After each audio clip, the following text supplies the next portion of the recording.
And halfway through the meeting, it actually hit me that the S&P 500, the main index fund, will actually be buying more Berkshire Hathaway basically on his death. And the reason for that is the S&P is what's called free float adjusted market cap.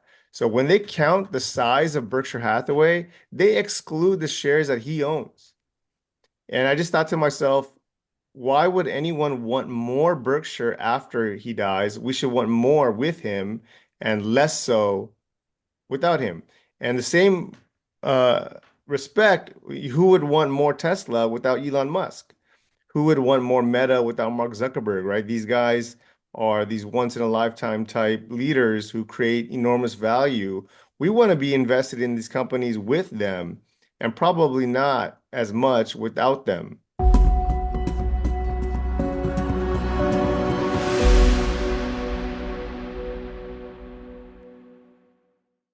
Haren Bhakta, Inside Ownership 100. Good afternoon to you, my friend. Really good to see you. How are you? Hey, great. Yeah, thanks for having me on. It's my pleasure, really. And you have, let's start with this because it really paints a bigger picture.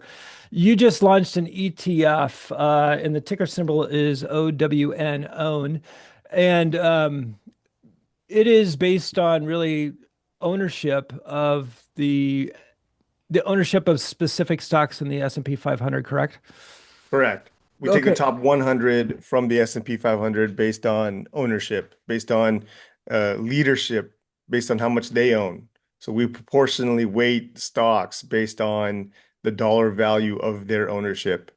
And the idea is that the more they own, the more they care, the more successful they are as well. So like, Elon Musk is enormously successful because he owns such a big dollar value and he created that value. And Nvidia with Jensen, Jeff Bezos, Mark Zuckerberg, Warren Buffett, right? So we proportionally weight the stock portfolio according to their ownership rather than the size of the company. Yeah, got it. I think it's a fascinating idea, but let's go to the idea now. What was the motivation and gave you this idea? Yeah, well, I'm a huge Warren Buffett fan. I bought a lot of Berkshire Hathaway for me and my clients. Since 2017, I've been attending his meetings in Omaha. I thought of the idea while sitting in the meeting in 2024. So this is the first meeting with Charlie Munger wasn't there. He passed away. So I'm just sitting there in the back of my mind thinking, like, what am I going to do with Berkshire Hathaway shares, all the shares I have, when he dies? And halfway through the meeting, it actually hit me that the S&P 500, the main index fund, will actually be buying more Berkshire Hathaway basically on his death. And the reason for that is the S&P is what's called free float adjusted market cap. So when they count the size of Berkshire Hathaway, they exclude the shares that he owns. And I just thought to myself, why would anyone want more Berkshire after he dies? We should want more with him and less so without him.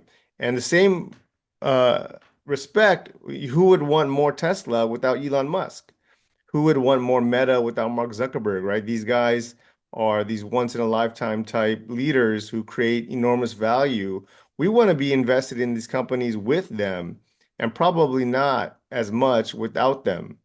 So I came home from Omaha and looked into this ownership, and I went back about 20 years for formally for the index, and saw like, okay, well, what if we weighted the portfolio according to their ownership, and it drastically outperformed the S&P.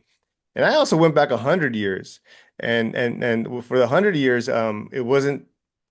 We didn't do it formally. I didn't do all 500 companies. What we looked at is the top 10 companies and the rotation of those top 10 for 100 years.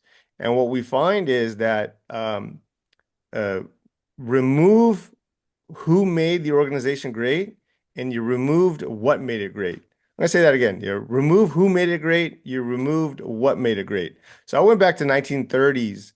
The biggest company in the world was GM, General Motors. And for 20 years, it was the biggest company in the world, all the way from 1930 all the way beyond 1950.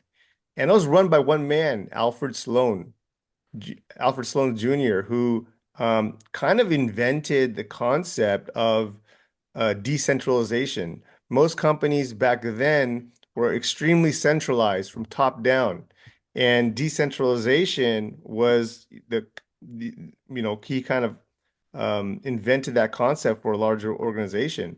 So they had Buick, Chrysler, all these different entities who all ran their own individual units within the General Motors umbrella.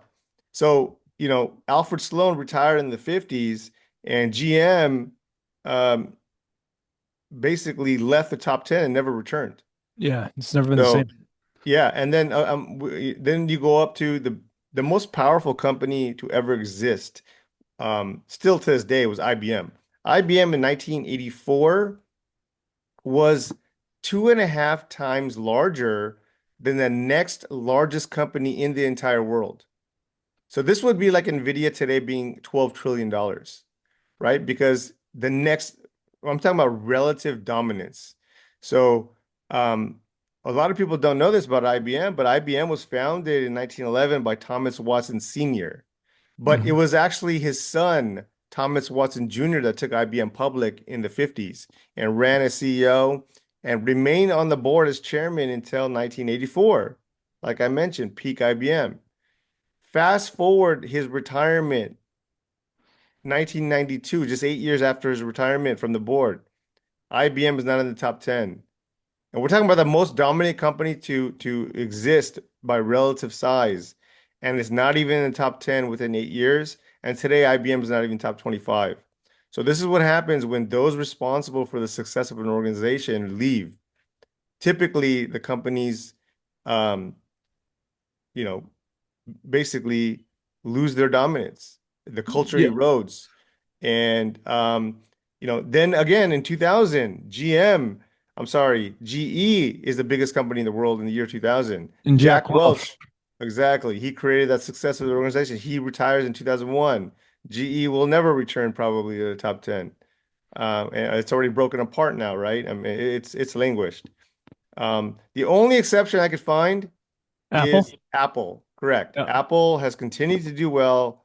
One thing I could find is that a successful leader could pick a pretty good successful heir replacement, but that replacement cannot pick his or her replacement. So Tim Cook is not going to be able to pick a replacement that's going to take Apple and have it remain the most dominant company over the next 20 years. So It- Apple should, theoretically, according to what you're saying, you don't want to be holding Apple, correct? That's correct. And we see that today. I mean, they haven't invented anything beyond the iPhone. They're not really participating in putting significant capital into AI. They're not going to be a part of the future. Now they are going to be they're going to have that handheld cell phone. But when that changes, they're not going to participate. So hired CEOs do not participate in disruptions or change.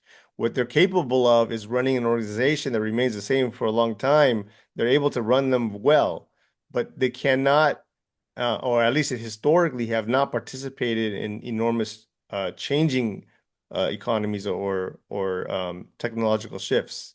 Okay, so about that, I want to get to the why. Why is that in your mind? Is it because they don't have the skin in the game? They don't care as much. Obviously, they don't care as much as the founder. I don't know if it has to do with the skin of the game. Well, it does. There's multiple reasons, but the main reason is that um, you can't hire a Jeff Bezos. You can't hire an Elon Musk or Warren Buffett. These guys are entrepreneurs. They're wolves, right? They're wolves among the dogs. So they cannot be hired. They create their own companies. That's one. Um, Two is Jeff Bezos says, in order to be successful, you have to be able to do things that do not make sense now to most people. That is so true. And it's almost impossible for a leader to do something without skin in the game that doesn't make sense to most people. They don't have that luxury. They have to get consensus amongst the committee, and that's just to truly innovate and create significant value in the world. You cannot innovate through consensus or committee. You can't do it by vote. It's usually one to two people really focusing on a problem and just innovating and creating that enormous value. All the way, even the Wright brothers who created the airplane, right? These huge organizations had all the infrastructure and capital to Langley, invent the right? airplane, yet it comes up with these brothers in Ohio, right? And they beat him. Because you cannot innovate through committee. Yep. No, that's a great example. I was just thinking of Langley, right? He had all of the connections, all the money, everything, and he wasn't the first in flight. Correct me if I'm wrong. Exactly. Yeah. And then you have hired CEOs in the rocket industry for 100 years. The rockets remain the same. They go up in the air and they land, and when they return, they land in the ocean and they're not reused. Elon Musk comes around and says, well, what if we just reuse these rockets? And he collapsed the entire rocket industry, the cost structure, and by a factor of 90%. I mean, you know. So using Yeah. first principles, these innovators are able to collapse entire cost structures that have existed for 100 years because hired CEOs think completely within the box. So these guys think completely outside the box, right? These Yeah. true innovators. Um, the perfect analogy I like is that a hired CEO is a zoo animal or a zoo lion. The zoo lion gets fed every day, whether it successfully hunts or not. The hired CEO gets their base salary, and very often in corporate America, the hired CEO is the highest paid, right? Mm. Um, they get their quarterly bonus and golden parachute. Now, the owner operator CEOs, I like to call them wild lions. They are trained to survive. They've already proven that they can survive in the world, right? They've created enormous value. When they make mistakes or don't successfully hunt, they feel the pain, they starve. And that's what you want in a CEO. You want that pain. Um, and they are very often the lowest paid CEOs. The guys who own significant value of their companies, they're either paid in more stock, which I'm perfectly fine with if they hit the ball out of the park, let's give them shares. But most of these hired CEOs get enormous paychecks, whether they successfully create value or not, Yeah. right? Yeah. So That's very well said. Let me ask you this, and this is actually fascinating to me. I'm somewhat going through this as a small business. Um, what makes a give me three things in your mind that makes a great CEO? three things. I'm For, sorry, for three things. Yeah. three things, You yeah. see that in doing all of this due diligence. Well, for one, Elon, as I mentioned, you can't innovate through committee. Elon Musk, for example, Jeff Bezos, these guys, and Jensen, they're on the front line. They're right there in the mix, speaking to the people actually working on the problem. So this is how you innovate. You innovate through trial and error. There's a book by Yeah, Matt right? Ridley. Yeah, it's trial and error. It's not through committee. It's not through top-down decision making. No, it's through trial and error. And when you have leaders who could remain on the floor or very close to the problem and communicate with those directly working on the problems and shortening that feedback loop. So that's what you need in a CEO or an innovative company with CEO. For example, Warren Buffett is not on the floor. He's not innovating so much, but he is allocating capital. But Well, he basically, is because he allocates capital, right? yes, but he's not on the floor. He's not working directly on the problems of these individual subsidiaries versus like a Jeff Bezos and Elon Musk. They're Sure. right there, hands on the problems, figuring out what's working, not working, and pivoting. So it depends on the type of company we're talking about. Uh, Warren Buffett is enormously passionate and motivated and works extremely hard, but he doesn't get involved in individual subsidiaries. What he does is he moves capital from one subsidiary to another Yeah. based on the performance. So Yeah. he's able to communicate with each subsidiary on a very high level because he understands them, and he's Yeah. able to pull capital out from industries and put them into other industries that are going to grow.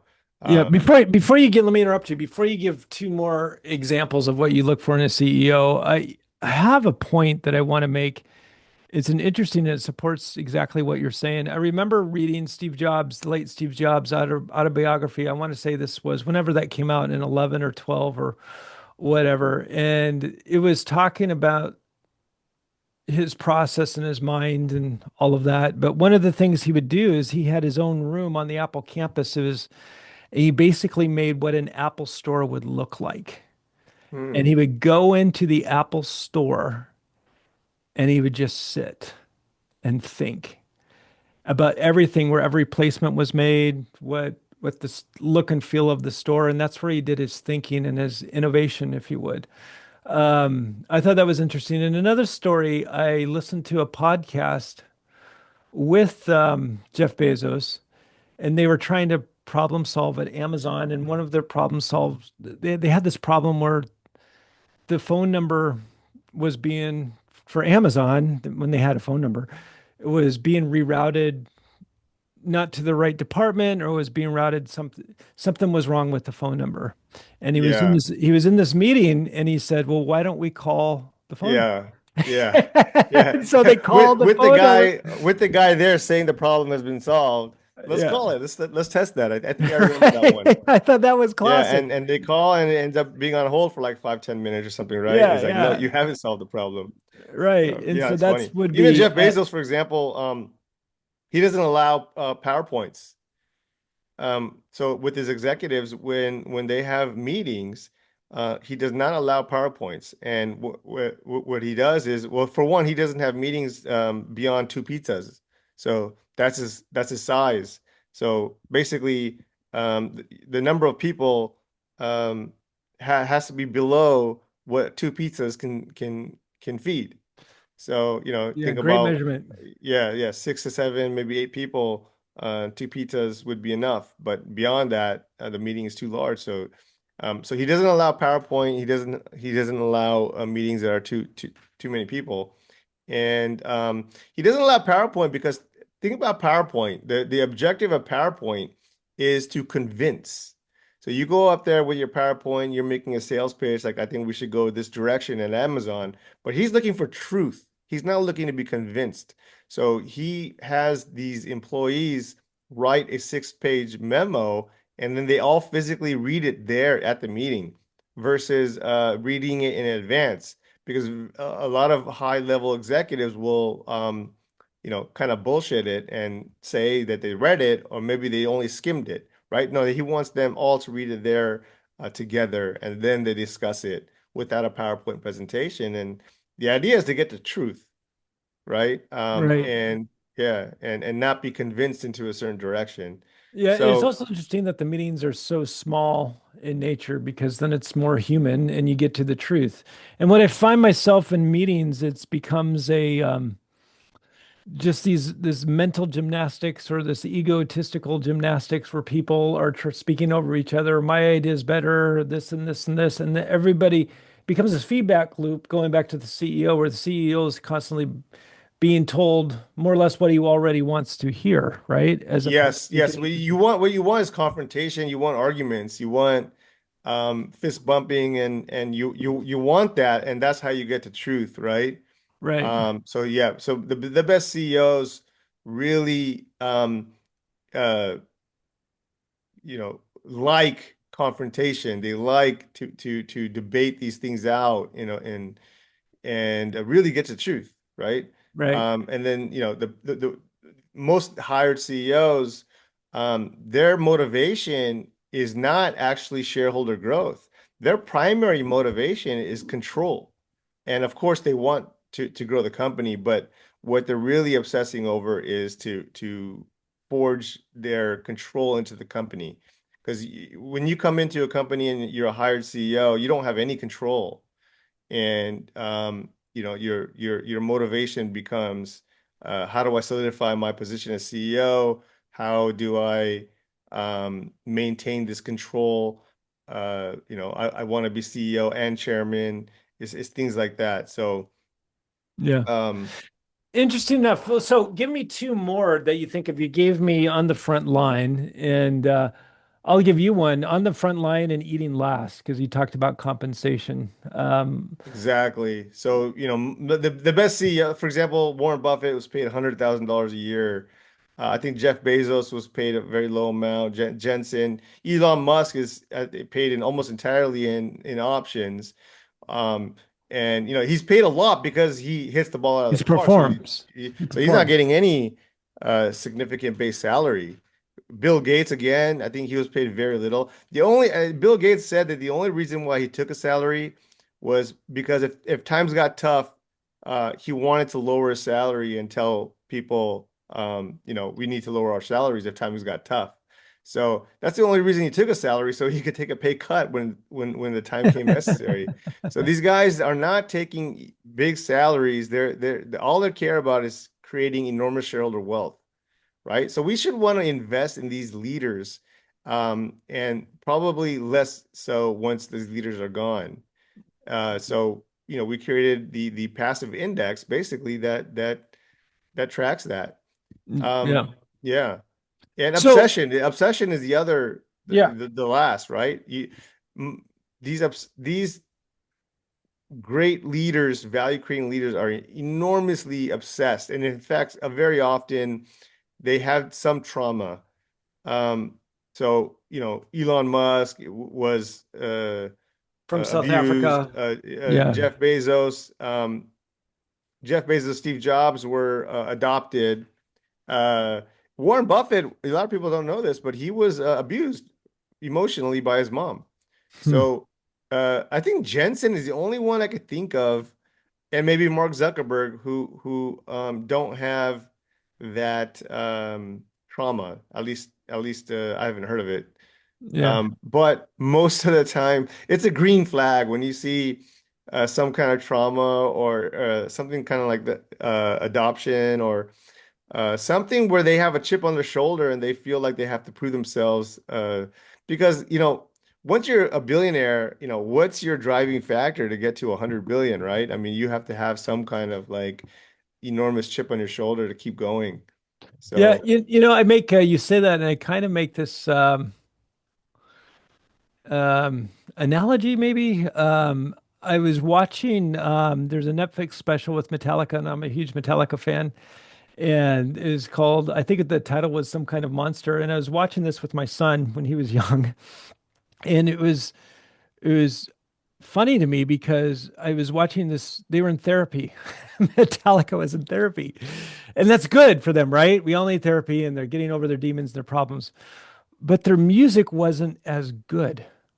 yes, it's those demons that create the music. I mean, Because they're getting better. yeah, They weren't yes, as it's that angry. pain. I mean, yeah, you listen to like for example, I love who's that guy? Linkin Park. Yeah, Yeah, and I forgot his name, but he kind he of passed committed away. suicide. Yeah, Yeah, he committed suicide, and like just the passion and um like that feeling when they're singing is crazy, and it's yeah, that pain that really drives that, right, right?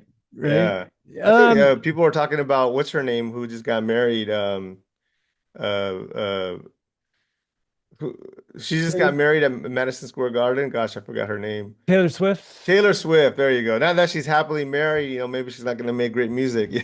Right, Yeah. right. Yeah. Right. Well, what is we talked about the CEOs. What other things make a great company? Because just give me one or two more examples besides inside Eh, ownership. Because there's a um, buzzword now going around is culture. Everything's culture, which I agree with the culture, but Right. I think It's you need to culture, define but the culture starts at the top, right? right. So, like I'll give you an example. Um, Jeff Bezos, going back to him, in 2009, he took out all the light bulbs in in the vending machines of all the distribution centers. Something so small and insignificant, but he took out all the light bulbs. And to save $10,000. But that $10,000 was so that he could give that back to not shareholders, but to customers. So he obsessed over customers, um, in offering lower prices. So a lot of these great companies, they figure out ways to really obsess over the customer and redistribute profits back to them and creating this huge feedback loop where you're giving profits back to customers. In return, you get more customers and you get more scale, and then you get more customers, and that's how you get these trillion-dollar companies, right? It's Right. that obsession over the customer. Uh, so, you know, Got it. yeah. Give me one more that you would, off the top of your head. We have, In terms of leadership or as for the companies. companies, we have inside ownership or ownership really from the founders, or founder. And then Well, I have, like one of my favorite lines from Nick Sleep, who's a very famous, well, I'm sorry, he's not famous, but he's a very successful investor. He remains low key, doesn't want to be famous. He says that the best investors in the world are not investors at all. They're entrepreneurs who basically never sold. And, people are power law. So, and the best ones can change everything. A guy named Sam Hinkie said that, who was a GM for the 76ers, I think briefly. And he coined that term basically, people are power law and the best ones can change everything. And he was saying in terms of running a NBA team where you get the right player and it changes everything.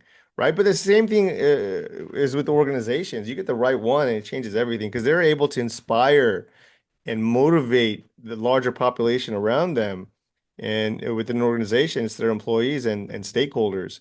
And they're able to drive enormous results that one person is able to do that. And, so I don't have a specific characteristic, but they're intelligent fanatics. That's what it is. They're fanatic. They're yeah, they're able to focus and you know what? Bill Gates and Warren Buffett said the same exact thing. I think they said what's the most important trait in a leader, and the trait was focus. I have to remember that. Yeah, they both said Well, the same answer, and it was focus. So an incredible focus. uh, Haren, I think you should write a book on leadership and write a book Yeah, yeah, yeah. That is my plan. That is my uh, plan. on great companies. Well, we could talk for a while, but I'll end it with this. Give us again your ETF, and give us a 30,000 foot view again on how the metrics that you're basing it on, and give us the ticker symbol and the exchange it's traded on. Yeah, so the Inside Ownership 100 ETF, ticker symbol is OWN, own. Very easy to remember. Um, the thought basis is that we proportionally weight the stocks, the same stocks from the S&P 500. So you're going to have Nvidia, Tesla, Amazon, but we reweight them based on the ownership, the dollar value. So therefore, it's more power law driven. So there was a study done by a University of Arizona State professor who looked at all US stocks over the course of 100 years. What Hmm. he discovered was 4% of all US stocks delivered all the wealth creation versus 96% collectively matched US Treasury bills. So we're talking about 4% of all. This is why it's incredibly hard to pick stocks because it's a 4% that's really creating the enormous value while the other 96% are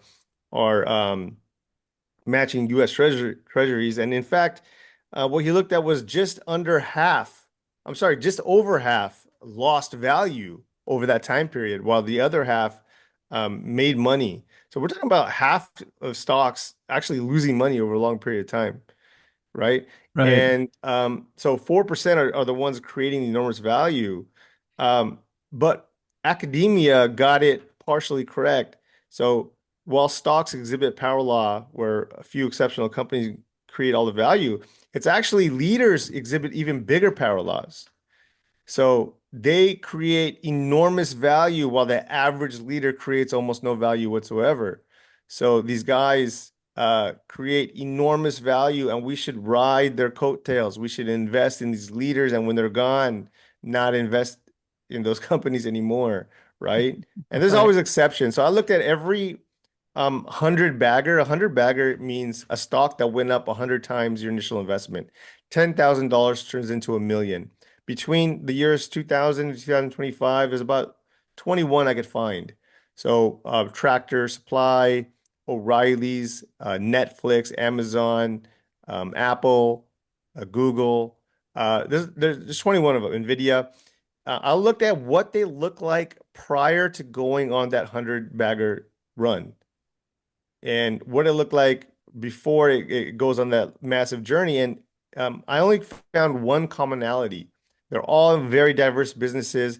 They were all not run by founders. Tractor Supply, Monster Beverage, they were not run by founders. But they all had ownership at the board level. Someone had significant ownership. Only two exceptions to that rule. Apple, Steve Jobs surprisingly didn't own a massive amount of Apple because he got kicked out and sold Yeah. his entire stake and came back. So there's a few exceptions with Apple, and the other one was FICO Isaac. But 19 of the 21 all had ownership, significant ownership at the board level. And that's the rule basically, where you need significant ownership to have a massive outlier returns. Right? So by weighting the portfolio according to ownership, we're participating more so in these massive outliers.